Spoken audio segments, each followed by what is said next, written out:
Good morning, everybody. Good morning, those of you in my Fuller Cup group, those of you watching on my personal page or on my business page, Heather Ruth Gold Connections. Thank you for being here. I am Heather Ruth. I'm the host of this 64 Days of Gratitude. I also do a small show in my group, it's just called Fuller Cup with two P's. And there is significance to it, and I'm just working on a piece of document that says why I chose that. But really, piece of who I am is about filling our cups up and nourishing ourselves so that we can nourish others.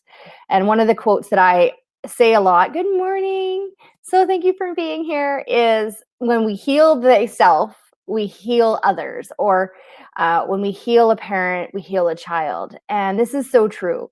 And then I read a quote this weekend that talked about parenting ourselves so that we don't have to parent our kids quite the same, because they don't really want us hovering. They want to self-discover. They need to find their voice. Especially when they get to a certain age, they really need to see us owning ourselves and parenting ourselves so that they learn from our example.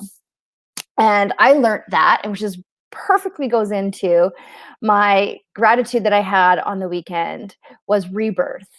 And it really led into that idea for me. It was rebirthing how I saw parenting, rebirthing how I saw myself in the world. I've rebirthed my spirituality connection. I've rebirthed a lot of things. And this is the beautiful thing that we get to do as humans, is we get to rebirth ourselves all the time as we grow, as we expand. We have to be grateful for this, because there's a lot of animals out there that don't. They just kind of go and they do the cycle, and they have the seasons that they go through, and they know what's happening, and they're never really rebirthing an idea. Whereas we have this intelligence, we have this beautiful thing that we call intelligence, conscious intelligence inside of us. And every time we grow and expand and learn something new, we're rebirthing different pieces of ourselves into the world. And this is magic. This is light. This is beautiful. And so I am super grateful that we have this ability to be able to do that, to rebirth, to reinvent, to see the pieces that maybe we weren't paying attention to, the ones that were hiding in the background, just waiting with all of their might and love to come forward to serve us in the time that it was required to come. This is magic of being human in my eyes. Then the other one that I talked about was being grateful for silly play. And I love it. I love being goofy. I love being silly. I think that we need to laugh more. I think we need to remove some of the seriousness from our lives and incorporate goofiness and silliness, because your kids love it. Remember when you get down and you be goofy with them and they get those belly laughs when they're babies? You know how they like belly laugh? It is so good for the soul, and it's so good for the body to experience these endorphins running through us. And so be silly. Go out and be silly. Make faces, sing funny songs, don't worry about what you're wearing. Just appreciate, yeah, love silly appreciation. It's so good when you feel silly, your body feels lighter, less heavy. So when you remove the stresses, when you go into the silly, when you enjoy the joy, haha, enjoy the joy. I like that. Good quote. That you really let something settle into your body that is a presence of happiness.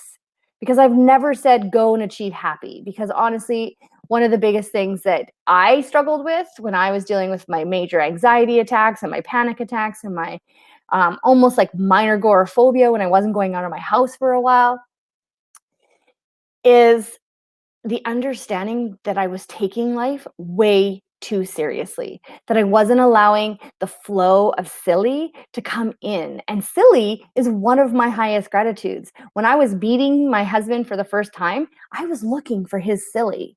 I was making sure that there was a silly component there, because I knew I needed that in my life. I knew that that was important, because I didn't always possess it enough of myself.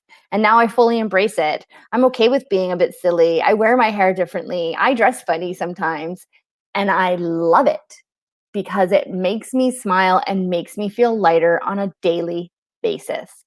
Which then leads me into today's gratitude for day 22 is reflection, and contemplation. Two extremely important tools that I use in my life. I've been using since I started coaching. I've been using since I started receiving coaching. And then what I do with my clients is we do a lot of reflection and contemplation. And it's extremely important to discovering who we are, to really finding out those nuggets that we love, and maybe those nuggets that we don't love so much, but we can learn to love them, but we don't have to make them so prominent in our lives today. And so really wrapping ourselves in these gratitude arms, these grateful moments, these ribbons of love that flow through our lives, it really helps us to land in a place of a more fulfilling, wholesome, conscious life, right? When we pay attention to that. And right now, someone asked me this weekend, why do you do this in November? Why are you doing this in November? November is a really hard month for me. It always has been. Here where I live, we've been very blessed lately to have a lot of blue skies, but normally we don't get that in the valley. The clouds suck in, we don't see a whole lot of sunshine. It gets really gray, and I used to get my seasonal affective disorder used to ramp up at this time of year. It's why I ski. It's why I go to the tops of the mountains, because that's where I get the sunshine. And I understand that, and the more I reflect on that, is I get that. So I go into this mode, this reflection mode of gratitude, so that I can land in a place leading into Christmas that is about love and not about want. Does that make sense? And not about like the need for things to fill those empty voids of not feeling good. The gratitude is now seeping into each of those pockets and filling it up. And honestly, by the time I get to Christmas, I just want the tree. I just want the peppermint smells and the smells of the tree and the feeling and the warmth and the comfort. I don't need the things other than the time and the family and those moments. And so I've really released, I'm going to sneeze. Almost at 1 second. We have a cat. Oh, we just got a kitten. Bless me. Oh my goodness. And we're all just getting used to him. So he's giving us a few sneezes here and there. Anyhow, and I love him and he's the best. And as I sat and reflected on why we got this pet at this time, my husband even said, he goes, why didn't we do this 5 years ago? And I said, because we weren't ready. And when you sit and you look at that reflection, we were busy off our butts doing things all the time. And we weren't taking the time for ourselves. And now we have the space and the capacity to love another being. Thank you, Tia. I needed that. That was a big buildup. That sneeze was like coming from somewhere. And I'm learning how to not hold my sneezes back. I used to like hold them back and be like, achoo! And it was not good. But yes, reflection and contemplation either can be considered the same or different processes, but we need to sit and reflect. We need to reflect on the weekend. We need to contemplate. What did that mean to me? Did I get triggered? Did I have a moment where I was highly elevated, or was it just a low energy weekend? And that's okay, because then you start to find all your rhythms and your patterns. So this is why I'm really grateful for reflection. And it's why I also take this space every Monday morning to ensure that I have a deep amount of reflection time and contemplation time to really look at the weekend, because I actually stay off of electronics the best that I can on weekends. And then I'm in myself, like with my family. And sometimes I'm on them. And this weekend I actually had to work a bit. And so I reflected on why I felt I needed to work this weekend when I never really work on a Saturday or a Sunday. And it just felt good. And so if your work is feeling amazing and it's lighting you up, then do it. And that's okay. But you don't have to have that set schedule, right? I worked because I felt like I felt like I wanted to.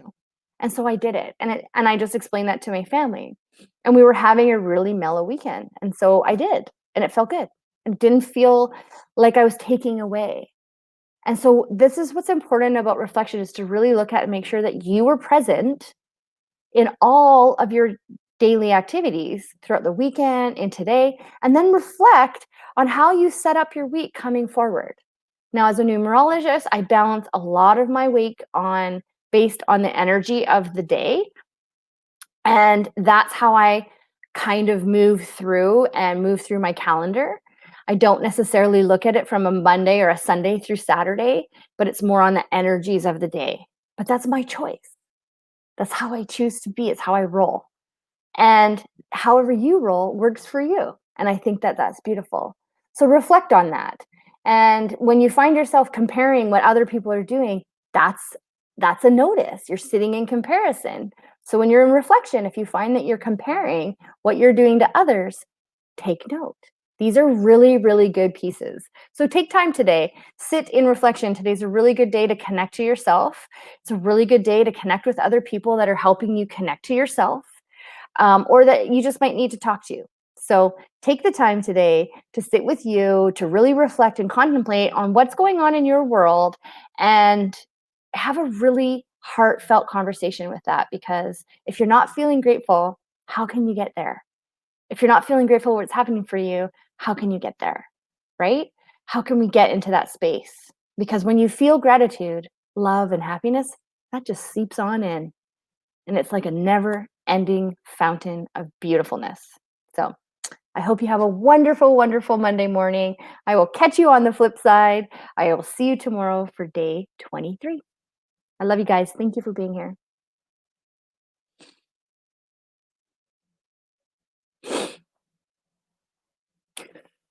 That's funny.